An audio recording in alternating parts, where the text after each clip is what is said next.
شهر رمضان الذي أنزل فيه القرآن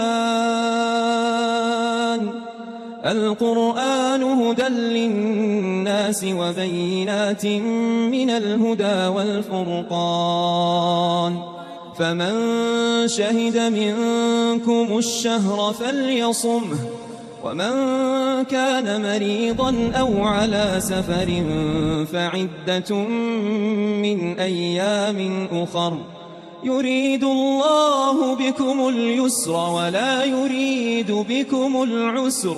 ولتكملوا العدة ولتكبروا الله على ما هداكم ولعلكم تشكرون.